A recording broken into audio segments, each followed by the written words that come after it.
When is it too early for a track or series to cancel a race? That burning question plus all the past weekend's results in some big races on tap for this upcoming weekend.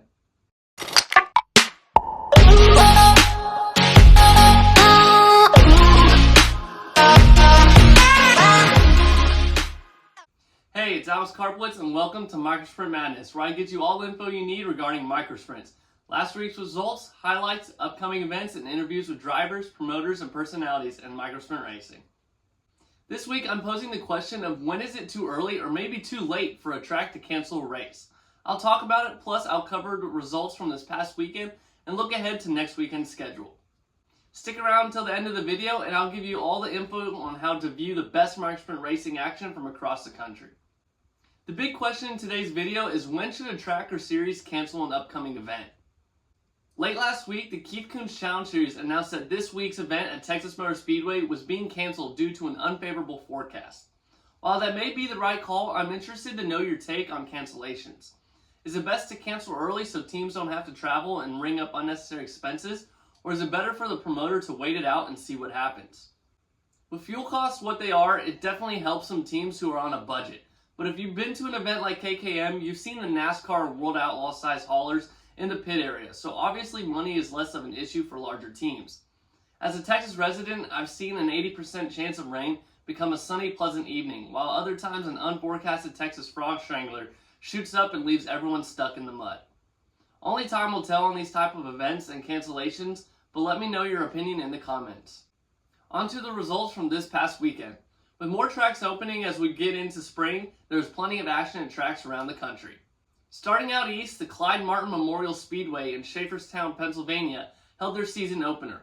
52 cars checked in for the Hyper Racing Wingless 600 class, with Christian Bruno from Deptford, New Jersey bringing home the win, followed by Gunnar Pio coming from 23rd to the runner-up spot, and Connor Gross coming home third. Moving to the Midwest, the WFO Hyper Racing Winged Outlaw Series was in action at the Sweet Springs Motorsport Complex east of Kansas City. 32 Winged Outlaw Micros checked in to do battle, and Matt Howard took home the $1,000 prize over Harley Holland and Jet Nunley. At the Port City Raceway in Tulsa, the Spring Fling 2-day event brought good car counts to the 8th Mile facility. On preliminary night, Chris Carroll was the winner in A-Class. Blake Battles best in the non-wing field. Kyle Hooper ruled in restricted, and Riker Jones was victorious in junior sprint. On Saturday night, Cody Barnes brought home the win in A-Class, and Riker Jones returned to victory lane in junior sprints before weather moved in.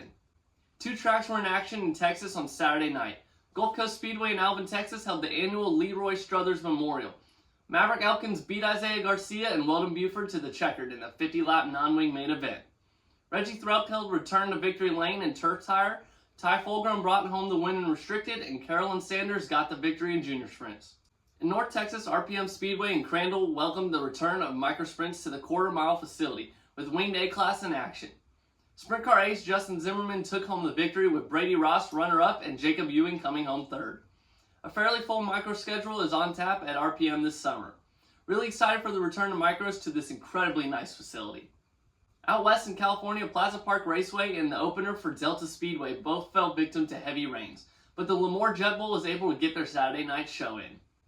Bryson Gillian captured the checkers in A-Class. Jake Smith was victorious in Winged Outlaw, and it was Nathan Ward in Non-Wing Outlaw, with Braden Graham coming home first in Restricted. If you're enjoying the video, give it a thumbs up and consider subscribing to the channel so you don't miss any upcoming content. Despite the cancellation of the KKM Challenge Series that was scheduled for Tuesday through Thursday this week, there are some major micro series in action this upcoming weekend. The Heartland Auto Racing Tour, presented by My Race Pass, holds a 2-day Heartland Classic at US 24 Speedway in Logansport, Indiana. The action kicks off on Friday night with the Hart Non-Wing Outlaw Micros, Restricted Junior Sprint, A-Class, and Stock Non-Wing all in action both days. The Dirt2Media National Open Wheel 600 National Series gets back to action with a Friday and Saturday event at Doe Run Raceway in Southeast Missouri. A-Class, Stock Non-Wing, and Restricted divisions are part of the program. If you enjoy microsprint racing and can't make it out to the track, consider subscription to Dirt2Media, where you can catch all the nation's best microsprint racing from the comfort of your home on your mobile device. Follow the link in the description to subscribe and catch all the action. Don't forget to let me know your opinion on the race cancellation policy. It's definitely something all racers have an opinion on, so leave me a comment. If you enjoyed the video, smash the loud pedal on the subscribe button to help grow the channel, and you won't miss the next episode. Check out the video on screen for highlights of last fall's $10,000 to win Deuces Wild non-wing main event at US 24 Speedway.